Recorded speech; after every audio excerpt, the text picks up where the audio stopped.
एक किस्सा है जो मैं आप सबके साथ साझा करना चाहती हूँ आज। इसका शीर्षक मैंने चुना है वो आँखें। ये पर्वतों के दायरे, ये शाम का धुआं, ये अल्फाज साहिर लुधियानवी साहब के हैं और पहाड़ों की खूबसूरती को बखूबी बयां करते हैं। जी हाँ, हम पहाड़ी हैं। माना कि इधर उधर बस गए हैं, लेकिन एक बात है जो हमें बहुत ख़ास बनाती है, और वो ये कि हम अपने पहाड़ वाले मकान के अलावा किसी भी मकान को यूं ही घर कह देना मुनासिब नहीं समझते। पिछले साल बारिश के महीनों के बाद अपने इसी पहाड़ वाले घर जाने का संयोग बन पड़ा। मैं अपनी खुद की कहूँ तो पिछले 29 सालों से यहाँ का बाशिंदा होना अपने आप में एक बहुत ख़ास एहसास है। वो कहते हैं ना कि सफ़र हमेशा मंजिलों से ज़्यादा खूबसूरत होते हैं, और ऐसे में अगर आप किसी पहाड़ी इलाके में हो तो यकीन मानिए आपसे ज़्यादा खुशकिस्मत और कोई नहीं। ज़रा ठहरिए, कहीं आप मेरे किसी दिलचस्प सफ़रनामे का इंतज़ार तो नहीं कर रहे हैं? यकीन मानिए ये मेरा हसीन किस्सा तो बिल्कुल भी नहीं था। दरअसल पिछले साल की बारिश ने पहाड़ों पर काफ़ी कुछ तबाह किया, हमारे उत्तराखंड में भी। लेकिन ये तबाही साल 2013 की आपदा की तरह मीडिया के आकर्षण का केंद्र नहीं बन पाई, और जाहिर है सरकार की संवेदनाओं का हिस्सा भी नहीं बन पाई। इसका न कहीं जिक्र हुआ और न ही कुछ सुना गया। दरअसल बात यह है कि जब मैं अपने गांव को जा रही थी तो अपना सौभाग्य कहूँ या दुर्भाग्य, हमारे ड्राइवर साहब ने हमारी गाड़ी को गोरी नदी से गुजरती उस खस्ता हाल सड़क के पास रोका। वैसे पहाड़ी ड्राइवर बड़े जिंदा दिल होते हैं। सुबह पहाड़ से 10 से 12 घंटों का सफ़र, साथ में सामान और सवारी की जिम्मेदारी, एक रात मैदानी इलाकों में नींद और अगले दिन फिर वापसी। मुझे तो ये काम आसान नहीं लगता। हमारे ड्राइवर साहब भी पास ही के एक घर में हल्द्वानी से भिजवाया सामान देने ही उतरे थे। बस उसी इंतज़ारी में सड़क के पास बने टिन से कुछ कमरों पर नज़र पड़ी। एक बोर्ड लगा था, लिखा था आपदा राहत भवन।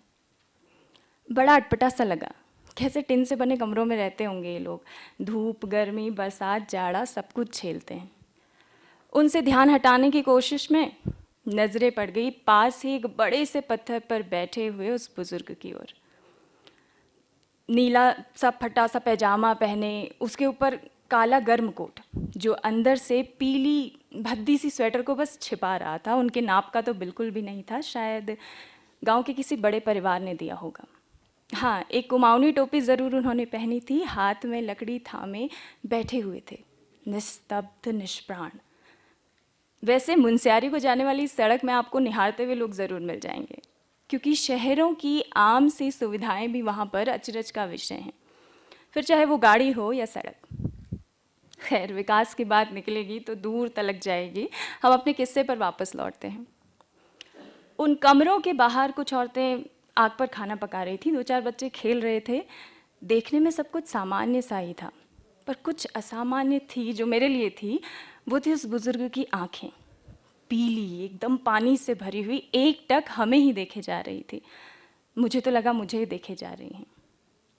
सिरहन सी हुई और एक उत्सुकता भी। पास ही खड़े एक लड़के से पूछने पर मालूम हुआ कि पिछले महीने बारिश के बाद से ही वो यहाँ पर रह रहे हैं। माना बारिश के दौरान आ गए होंगे, पर अब तो जा सकते हैं ना। ये अजीब से सवाल मेरे जहन में कुलबुला रहे थे। थोड़ी सी और जिज्ञासा हुई। पूछने पर पता चला कि उस बूढ़े का नाम लक्ष्मण सिंह है, फौजी थे, आर्मी से रिटायर। सामने गोरी नदी के पार उनका गांव था। पिछले बारिश के महीने में लगातार 8 घंटे की बरसात वाले दिन, जब वो अपने गोठ यानी पहाड़ों में मवेशी रखने की जगह अपने गोठ से वापस लौट ही रहे थे कि अचानक गोरी नदी की आवाज़ सुनाई दी। बोले कि गोरी नदी का पानी बहुत बढ़ गया है, घर पर सब सो रहे हैं, मुझे जल्दी जाना चाहिए। ये सब फुसफुसाते हुए बढ़ ही रहे थे कि अचानक सामने से आती आवाज़ सुनी।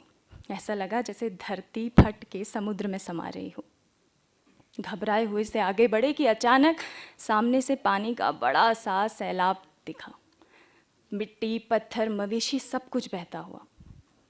खुद का पाँव तो रस्सी में टिक गया, पर अपनी ही आंखों के सामने अपने 35 साल के बेटे और 10 साल के पोते को पानी में बहता हुआ पाया। खुद तो किसी तरह टिक गए, लेकिन फिर अपने इस छोटे से परिवार में से किसी को दोबारा नहीं देख पाए। उसके अगले दिन उन्हें बेहोशी की हालत में शिविर में लाया गया था। मुझे लड़के ने बताया कि बेहोशी की हालत में 2-3 दिनों तक अपने बेटे और पोते का ही नाम लेते रहे। और उनकी बुआरी, वो तो 2 साल पहले ही घास काटते हुए चट्टान से फिसल कर गुरी नदी में समा चुकी थी। हाँ, पहाड़ी महिलाएं अक्सर ही रोज़ अपने कामों को करते हुए अपनी ज़िंदगी को जोखिम में डालती हैं। अब कुछ बचा नहीं है लक्ष्मण सिंह के पास। उनकी बुआरी भी चली गई और उनका परिवार, जो छोटा सा परिवार था, वो भी ख़त्म हो गया। उस वक्त उनके पास जाकर कुछ और पूछने की हिम्मत नहीं बची थी मुझ में। पर यकीन मानिए, उन पलों में मुझे अपनी उस आराम तलब ज़िंदगी से घिन सी लग गई थी। मैं आज सोचती हूँ कि पहाड़ ने हमको कितना सहनशील बना दिया है, खुद का जैसा। सब कुछ सहते हैं फिर भी कुछ नहीं बोलते। आज सोचती हूँ कि उम्र के इस दौर में, इस पड़ाव में, इतनी भयंकर आपदा से बच निकलने के बाद आज उनकी आंखें खुशी से भरी हुई थी या फिर अपने छोटे से परिवार को खो देने के गम से, नहीं जानती। या सिर्फ पानी से, हाँ शायद सिर्फ पानी से, और इसीलिए भाव शून्य थी वो आंखें। Thank you, that's all.